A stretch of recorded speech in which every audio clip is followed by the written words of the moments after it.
Sure, yeah. I guess working at AngelList kind of sent out this flare that I was hireable. So I think a lot of people didn't realize that I would even work for them.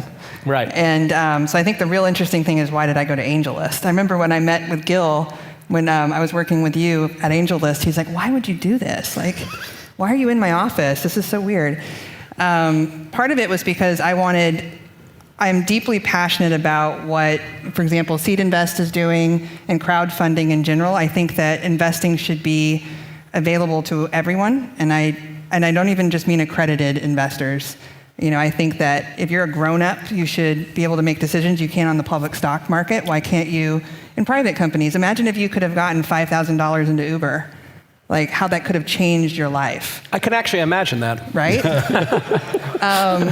But Nice work.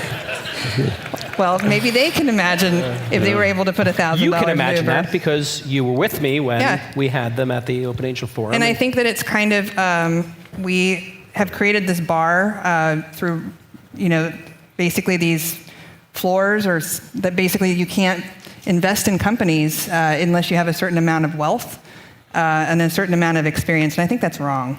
So I joined AngelList mostly because I wanted to get more people like myself and Gil on the platform. Gil was already there. He's one of the most successful that was, that on AngelList by far. And, I really just wanted the deal flow to come through and for people to be able to see these opportunities, and so that's why I joined. Also, as a syndicate lead myself, there were some things I thought could use improving. And what a better way to help than to just, go work for them. But the flare was sent, and suddenly I started getting inbound requests from people who were just like, hey, would you like to work for our firm or do this or that? And I said no to everybody until I got the call from Brian Singerman from Founders Fund.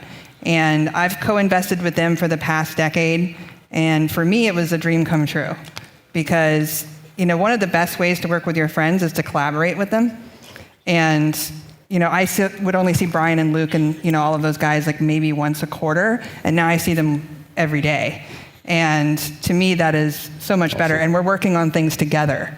And so I'm part of a family team that I really like. Being an angel can be a little lonely at times. It's very lonely. Because we work in our underwear at home. Yeah. With kids around us, or dogs in your True case, story. Gil. I hate to paint pictures, but Thank you. the three of us on a conference call in robes. Yep. That's an image I will never get out of my head. Thank you. I'm like, Gil's like, hey, let's all turn our cameras on. I'm like, probably not today. I have no camera on this MacBook and broke. But working at a VC firm, actually, now you get to bat the ball around a bit. Yeah. So collaborative investing is very different than what what you do and what I used to do. It used to be that I would see an idea that I really loved and I was able to make a decision. I even invested in some of your companies straight off the stage. I can't do that anymore.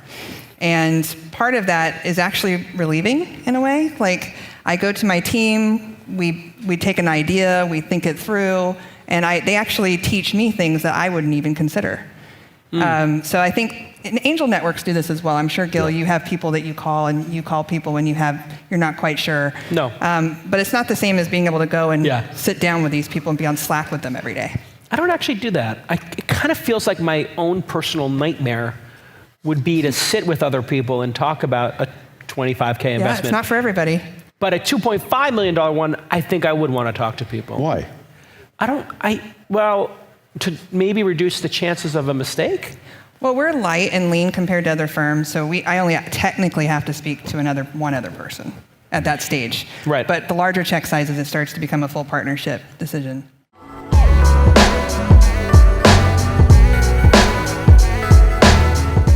Let me just take a quick moment to thank Scott Ed Walker and the Walker Corporate Law Group for supporting This Week in Startups. The Walker Corporate Law Group is a boutique law firm specializing in the representation of entrepreneurs and startups, and I've personally known Scott for a long time, and a lot of my angel investments use him as their attorney and speak incredibly highly of him.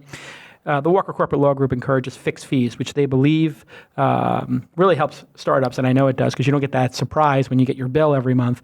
And they believe, actually, at the Walker Corporate Law Group, that billable hours reward inefficiency. They want to get things done, and they want to get it done quickly and efficiently for you. Keep those billable hours actually reasonable so that you can grow your startup and put the capital where it belongs in the product. All of their lawyers have decades of experience. There's no junior associates getting on-the-job training, and they provide tons of services, including M&A, licensing agreements, terms of services, and privacy policies. If you want to talk to the founder himself, Scott Ed Walker, you can call him directly at 415-979-9998. That's 415-979-9998, 979-9998, or you can email him directly, Scott@WalkerCorporateLaw. Scott@WalkerCorporateLaw, and you just put in the subject line, Jason sent me. And you can visit WalkerCorporateLaw.com, and you can follow Scott at Scott Ed Walker on the Twitter. Thanks, Scott, for supporting independent media like This Week in Startups.